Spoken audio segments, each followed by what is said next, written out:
What's going on, everybody? This is Michael, Super Mike. I'm on the B1 MSH channel, Mathematics, Science, and History.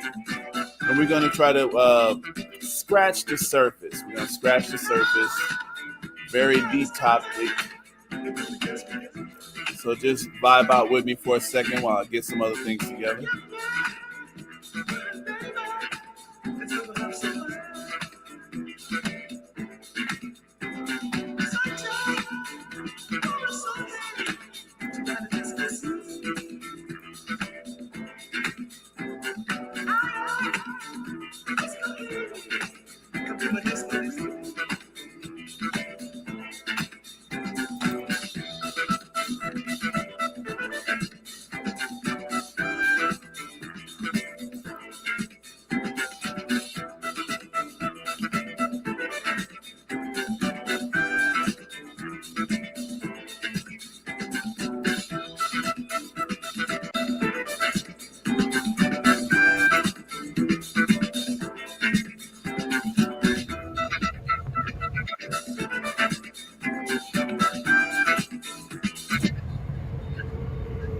पृथ्वी के चारों राज्यों पर विजय प्राप्त करके राजा हसीरामा ने एक नए साम्राज्य का गठन किया।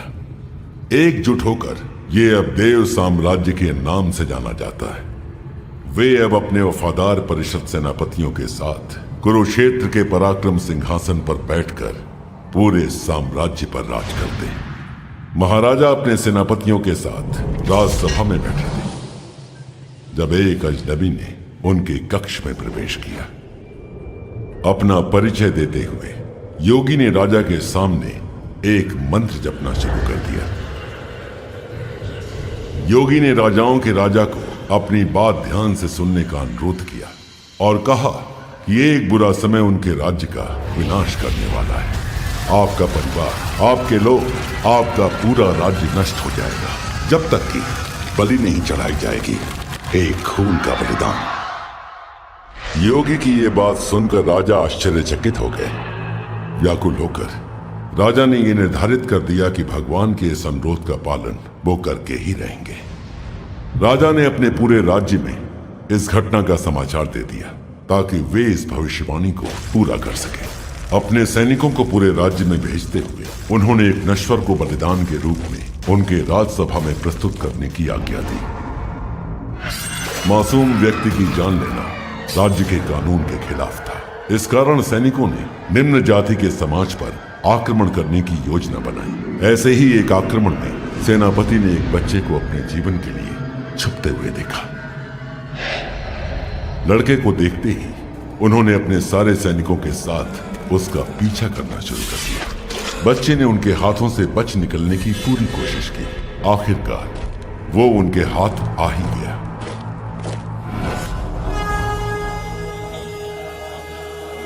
बच्चे को राजा के दरबार में अनुष्ठान के लिए एक दानों से बांध दिया गया था। सर नीचे, लड़के के मुंह पर कोई भाव नहीं था, वो शांत था। हमारे प्रभु ने एक आखिरी बार बच्चे की तरफ देखते हुए अनुष्ठान को शुरू करने की आज्ञा दी। मंत्र जपना शुरू हुआ और दानों पर आग लगा दी गई। पहले तो चारों ओर मशाल को देखकर लड़का रोने लगा, लेकिन जैसे ही ज्वाला उसके त्वचा को छूने लगी, उसका रोना क्रोध की चीख में बदल गया। उसी समय एक रहस्यमयी ऊर्जा राजसभा के ऊपर की ओर प्रकट हुई। ऐसा लग रहा था कि बच्चे की चीख उस ऊर्जा को और उत्तेजित कर रही है। अंत में उस ऊर्जा के प्रखर तेज ने पूरे राज्यसभा और पूरे राज्य को कुछ समय के लिए अंधा कर दिया। तेज कम होने पर तब पता चला कि दानव नष्ट हो गया था और बच्चे का भी कोई नामो निशान नहीं पाया गया। राजा ने अपनी प्रजा और अपने राज्य को विनाश से बचा लिया था। इस घटना के बाद पूरे राज्य ने राजा हसीरामा को ईश्वर राजा के नाम से घोषित किया।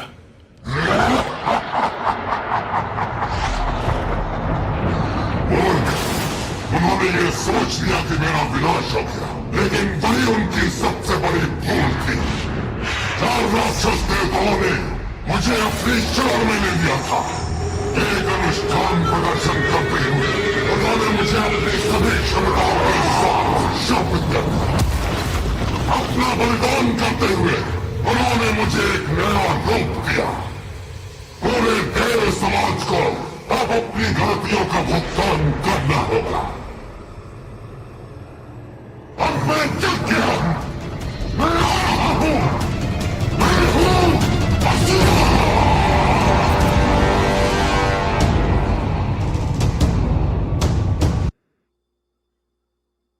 All right, everybody, what's going on? This is Super Mike 2164, and we're here on this. This is actually a part of history. Now, this is actually dealing with the Indo-Aryan and Indian culture, but it's relevant to us over here in the Western world, and also when we're trying to understand this question. Why do we find all over the planet Earth, there is a cultural hatred of dark skin? We find this prior to the transatlantic slave trade. And, to scratch the surface, we will not be able to get through all of this. We will not be able to get through even half of a piece of it. But we're going to just open this up because this here is where we get a lot of this. So I'm just going to go through a little bit here. And guess what I'm going to do? I'm going to put on a little music because I think that makes us, for some reason, it's just better for me to read through it. All right, and back about 3,500 to 3,800 years ago, there was a war. There was a huge war, and it was the Asuras, the Aryans, the Indo-Aryans came through. They were coming down from India. Let me pull up this map and show it to you this way. Hold on a second here. Hold on, let me get everything together. I got to get some of these pictures together that I got set up for y'all. All right. Press the thumbs up. Go ahead and share this message. Make a comment, emoji, ask a question, talk about it. So,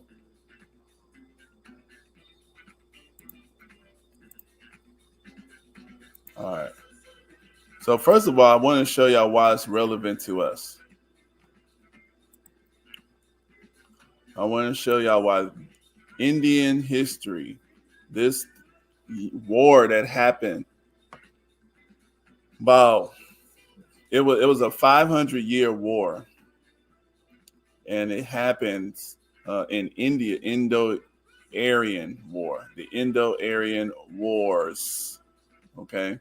So this stuff lasted for a while, but out of this, the Indians had they actually created a religion based on fighting this war. It became part of their culture, and the holy book, the Rig Veda. It comes from their experiences basically in this time. And let me share this here. Hold on a second here. Sharing screen. There we go. Sharing screen. There it is. All right. So now y'all can see the screen.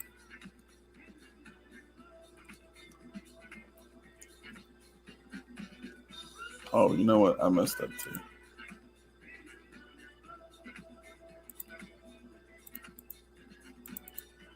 There it is. See if y'all can see that. Yeah, y'all can see that.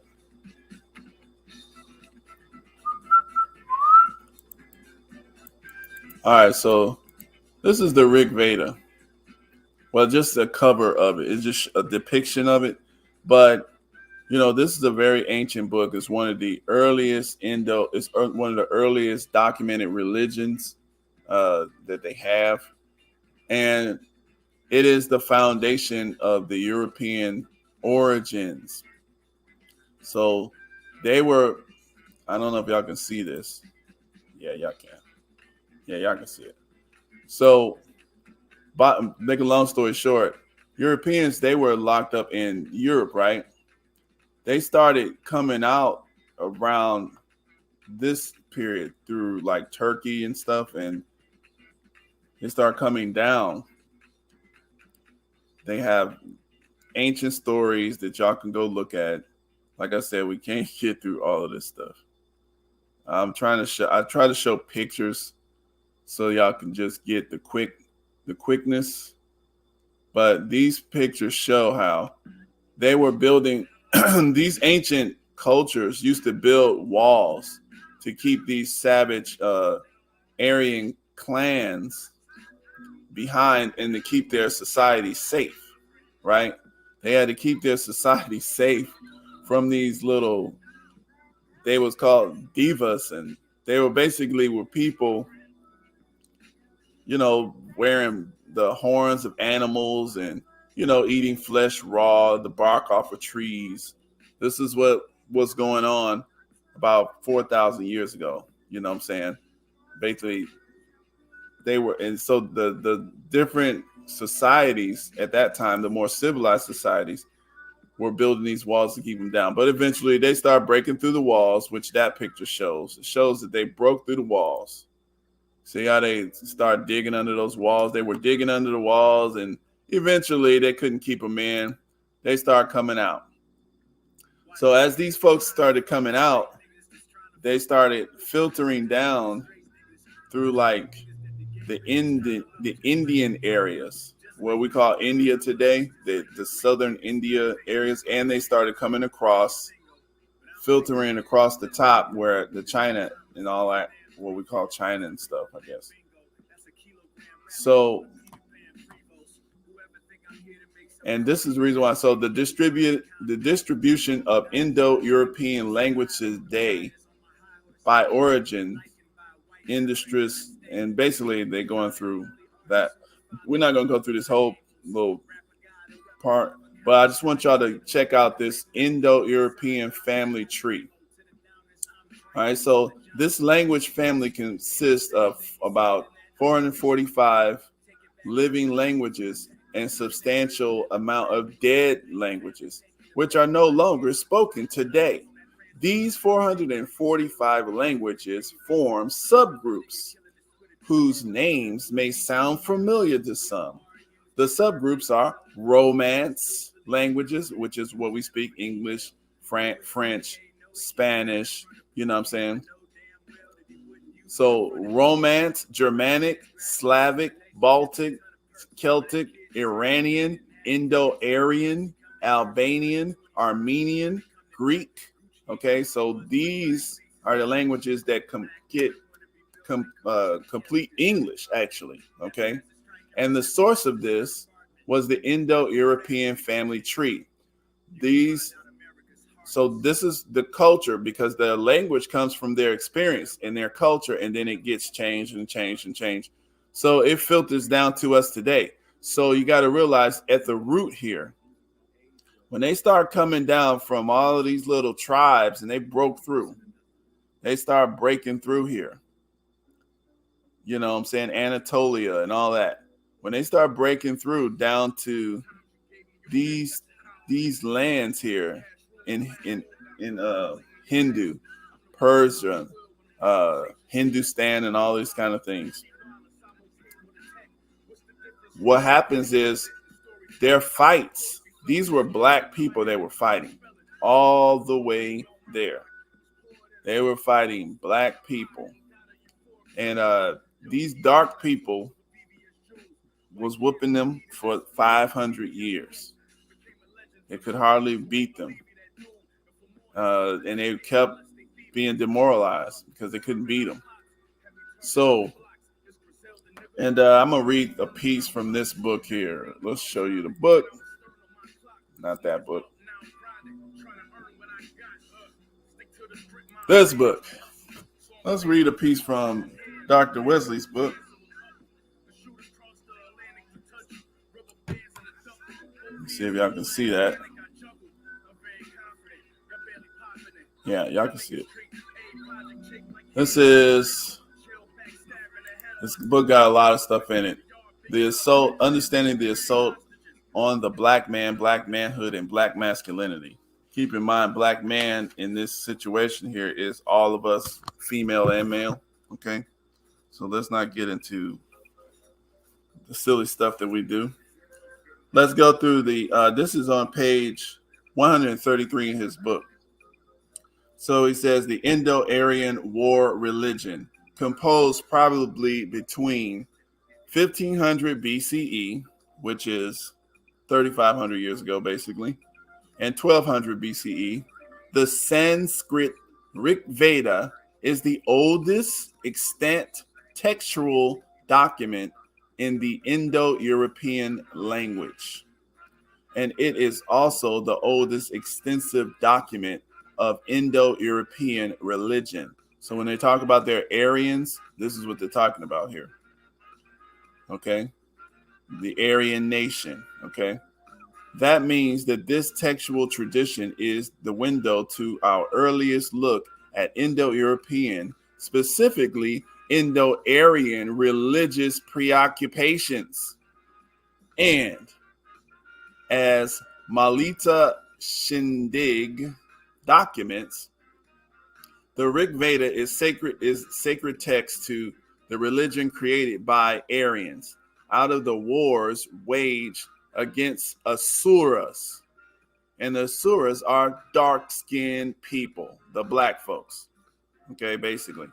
The Indo-Aryan steppe peoples who advanced in the Indo-Ganges, basically the Ganges River. The Indo-Gangetic plain in the second millennium BCE and eventually conquered the Indus Valley peoples may have originated in the southeastern region of the Ural Mountains in western Russia. This advance from western Russia to India was greatly opposed along the way by the indigenous peoples who they encountered during their trek. Their many attempts to settle down in the Indus Valley led to long drawn-out conflicts with the black inhabitants.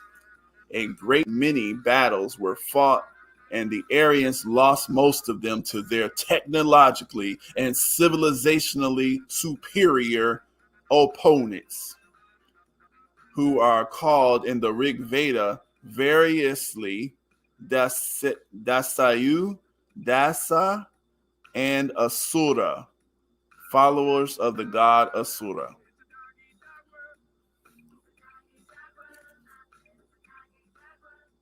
The Aryans contrasted their white, fair-complected Svitinya. I can't pronounce that. That's another language there. It's Svitnya. They contrasted their fair-complected complexion with the black skin, or the Krishna, Krsna, Krishna of their enemies, the native Indians, and the later gods whom the Rig Veda identified as Ahuras Asuras.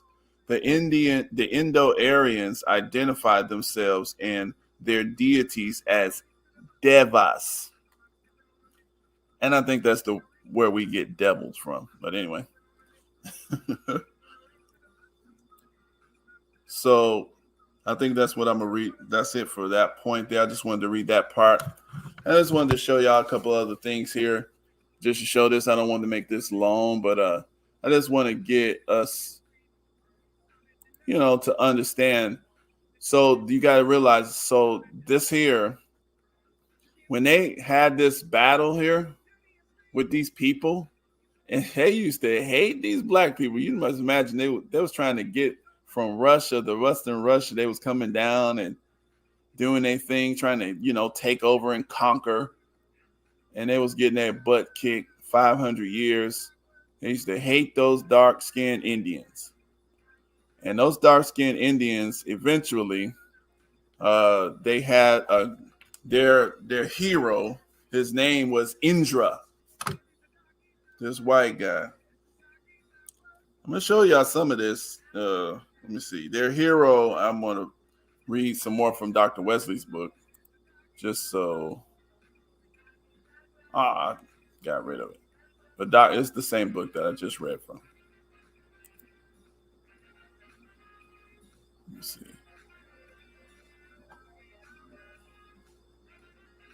Hold on. I'll just show y'all that book. Wow. I'm reading from Dr. Wesley's book, but this is the Rig Veda. But I just want to show y'all how I'm just going to fast forward to that story. How they eventually, after 500 years, end up winning. Okay. They had hold on a second. So the pendulum seems to have finally swung in favor of the Aryans due to the emergence among them of a particularly effective and cunning, tricky war leader called in the text Indra, both a human military leader and a god, a diva. See, to them, God, to the Aryans, God is Deva, Deva, Deva. Aided by the human military lead, aided by the treachery employed by a fellow Aryan, Hadi, Indra was able to subdue the Asuras. He would thus be lionized in Sanskrit literature for his brutality towards his black enemies. He is praised as the Ashur Han, Ashur killer, and the Desya Han, like Attila the Han, the killer, the slayer. Okay. And Desya Han, the slayer, the Dasura, whose black skin Indra hated. And that's a quote from the Rig Veda 9.73.5. They, the Aryans, further boast, after slaying the Desayus and the Simayus, I guess Simyus is half black and white. They let him, Indra, with his white friends, win land, let him win the sun water. Indra elevated the Aryan color. He struck down the Desa color. Indra hated the black skin. So these are actually quotes from the Rig Veda. But, I don't know the setup and makeup of this book. But you can get Dr. Wesley's book on page 136. This is where I'm reading from. And these are quotes from the book. Indra hated the black skin and punished it. Indra is praised for, among other things, slaying 50,000 blacks, Krishnas, and demolishing their cities. He took the manliness from the Desayu. That maybe that means castration. He took the manliness from the Desayu. A possible reference to castration. This unmanning of the black gods by the white god is of particular importance to our discussion, and we will return to it below. So basically, Indra is the one that beat him, finally won against the black people. And he was very, he was taking manliness from people, and he was kind of, that's how they did. That's how they got down. And they spread that mindset all over the world. These are the peoples that they spread that kind of thought process to. And let's look at this here. And that's the reason. Another thing, the Aryan actually means Aryan, the word. So I'm going to show y'all this here. And just to prove the point here again, this is how they talk about it today. Now, in our common vocabulary, we think Asura is a demon. And given the prevalence of biblical vocabulary, becoming part of English, that's the idea of being evil, right, or devil, satanic. But we don't have concepts like devil, evil, kind of satanic in our tradition. So, That's a lie. how would you differentiate Asura and demon, and who is Asura? What is Asura? Yeah, so we have to understand the word Asura first of all, that it can be seen in two ways. One is that Asura means who is against Sura, means who is against the Devas. You see that? And Devas are the people who are appointed to look after the management of this cosmos. So Okay, so listen to what he said. That's very key. This is very, very key. I mean, a lot of people might have missed that. The definition of Asuras are against the Devas. Differentiate Asura and demon, and who is Asura? What is Asura? Yeah, so we have to understand the word Asura first of all, that it can be seen in two ways. One is that Asura means who is against Sura. Okay, so the first thing that he said is the Asuras is who's against Suras, or who's against the Devas. This woman is this is a particular story we're going to read about, and before I close out, but this picture is key here that they have here. So these would be the Asuras, and these would be the Devas, and then this woman here would be key, treachery, and this was talking, and this is like Indra. So means who is against the Devas. See, so the Asuras definition, they are against the Devas. So you got to realize that if you are a Deva or an Aryan, then that is your religion, to be against these Asuras, these demons. Okay? These demons. And Devas are the people who are appointed to look after the management of this cosmos.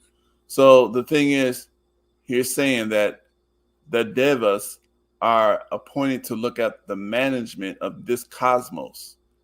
So if you're against them, you have to be a demon, right? You're the enemy, right? So this is kind of how that, and let me just show you another little part on this here. He talks about this. Name is Diti. Another was Aditi. So sons of Aditi are called Adityas. They are the Devas. And son of Diti are called that. So the sons, so this Rishi Kasva had 2 wives, right? He had 13 wives, but out of these 2, they said the wife number 1, the Devas came from her. This is what they say. All of this stuff is symbolic too. And then Diti, so Aditi, and then Diti was wife 2, they say. And from there, the Asuras or the Datyas came from. And we see this, I literally see this cartoon. So they are I've seen this cartoon. This here, we've seen this in modern time, but this looks like it's from Indo-European pictography. But anyway, so we're still talking about the hatred, okay? The hatred of the dark skin. This is what it is here. And like I said, when it showed earlier in the beginning of this, we showed how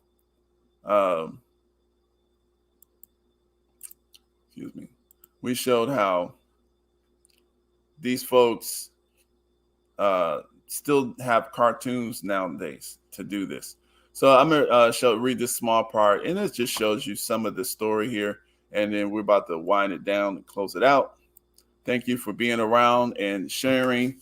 Go ahead, share this message. Go ahead, put an emoji there, make some kind of comment, and go ahead and subscribe to the YouTube channel. You can subscribe to it. You can subscribe to my Super Mike 2164 YouTube channel too. On the Super Mike 2164 YouTube channel, we get into more controversial political type stuff. And then, of course, I got Twitch. I'm going to start using the Twitch a little bit more, guys. On Twitch, we're going to play games, and we're going to talk a little bit more when we start doing Twitch. I got Vimeo, where we do some more serious stuff. So, and then, of course, Facebook over there, you know, black is not a color, you know, we're, you know, the original people. So we need to, you know, just understand that. And this is the reason why all of this stuff is relevant. All of this stuff is relevant. We are a global nation. We are the original people of the planet. Okay, so long ago, there was a fierce war between Devas and Asuras. Asuras, being physically strong, were able to kill many Devas in very few days. So Lord Indra, and keep in mind, these are their tales. Lord Indra and Lord Varuna, with other council members from the Deva side, decided to ask the intervention of Lord Brahma. Brahma loves white people in this war. So the council members visited the abode of Lord Brahma and asked for his help to stop this war. Brahma, with still face, said, I cannot do anything to help you, but there is one person who can help you. Saying this, he pointed towards the abode of Lord Narayana. Go to his abode and ask for his help. Only he can help you.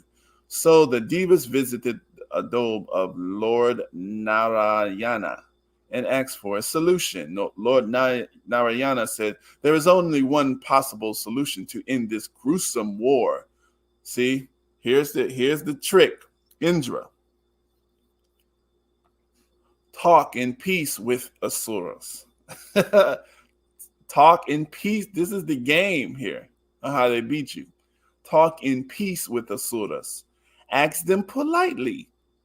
Now, if they are demons and evil, if you talk in peace with demons and evil and ask them politely in the form of request to bring back every dead and injured into his war, both of you, your two councils, should perform a churn to ocean with Mandra Mountain and Vasuki, the serpent. So all of this stuff is symbolic, and you know, we don't know everything what they're talking about because some of this is symbolic and you got to dig deeper into it to really get it. But this is the story. Okay. So they had to churn into the ocean with Mandra Mountain Vasuki, which is a serpent. After churning, you will get an elixir that you could bring back the dead and injured to life. To perform this churn, you need powerful people to carry Mount Mandra near the ocean. Only Asuras can help you. Okay, this is interesting. Lord Narayana also promised to the Devas that the Devas will have full rights to the elixir. Okay, and also advised to give everything the Asuras asked for. Do not oppose anything, he said. This is interesting. Very deceptive stuff. Okay. So after their meet, Lord Narayana, the council, met the head of the Asuras, Bali. Okay. So after their meet, and we know that there's a town called Bali in India. Okay. So after their meet with Lord Narayana, so maybe that's the one who tricked the Asuras because they trusted him. The council met the head of the Asuras, Bali. By seeing their arrival, the gatekeepers took their weapons out in order to kill them, but Bali intervened and invited the Devas inside his palace. Then the Devas explained about the churning and elixir to Bali and his council members and requested them to stop this war until this quest incompleted. Bali accepted their suggestion and promised to help the Devas if they give equal elixir to him and his associates. The council of Devas accepted. This is a lie, okay? And the war paused. Everybody was excited and were preparing for this march to the ocean. The Asuras carried the entire Mandra in their mighty arms. So that's us being slaves to help them get what they want. Since the mountain being too heavy, the Asuras were not able to carry them, and few people were badly injured due to this. But they somehow reached the seashore. Okay? Worked you to death. Now, both the Devas and the Shuras started their journey. After a few days of sincere journey, there arose the form of a divine beast. He was dark, his arms powerful, physically strong, and was wearing gold ornaments all over his body. In his strong hand, he held a golden vessel. His name was whatever that says. Devantari, whatever it is. I got, those are Indo-European terminologies. The vessel of gold was filled with elixir. The Asuras ran towards Devantari and snatched the gold vessel and ran away. Devas then went to Lord Narayana, told them how the Asuras took the elixir, to which Lord Narayana replied, I promise the whole elixir to you Devas, don't be worried. The Asuras start fighting with each other on who should drink the elixir first. There was heavy argument between each other. Suddenly they're in silence. Basically, there was no arguments. All the Asuras stood in silence. Their eyes were focused on someone approaching them. It was beautiful women. Beautiful women. The Asuras had never seen such charming women in their whole life. Her eyes were beautiful blue, so these are white women. She had the most perfect features that they could not believe. Okay, so these were white women here. After her arrival, Asuras pounded on her, asking questions, tell us who you are. Another Asura who had elixir in his hand said, look, we are sons of Kashyapa. The golden bowl has elixir. We are fighting over it. Take this into your hand and give it to whoever you decide. Since you are a stranger, you will be impartial. The women smiling charmingly, how is it that you have so much confidence in me? I am a stranger and you are just pleased with my looks. The Asuras laughed at her and placed the golden vessel in her hands. See? So Mohini took it in her hands. Since you have given me this, the decision will be mine. Basically, she gave the thing to the devils. Brahma appeared and said, since he drank the elixir, okay, so no, she gave it to, Krishna, basically, she was giving the elixir to the Devas. But one of the Asuras seen what she was doing. So Raul, seeing what she was doing, he quickly assumed the form of a Deva and sat in between Suri and Chandra. He held his hand for the elixir where Moni filled his palm and he coughed it. As soon as Raul drank the elixir, it goes on. Bottom line is, they cut the man's head off. He couldn't die because he had the elixir. Some other stuff happened. They said to be continued, but that's another story. And they also have this festival. They have a festival every year in Kerala in India, talking about Mahabali, the dark-skinned king. He's an Asura, and he is a demon, but the beneficent demon. Okay. Then we have this, hold on. This book here. So the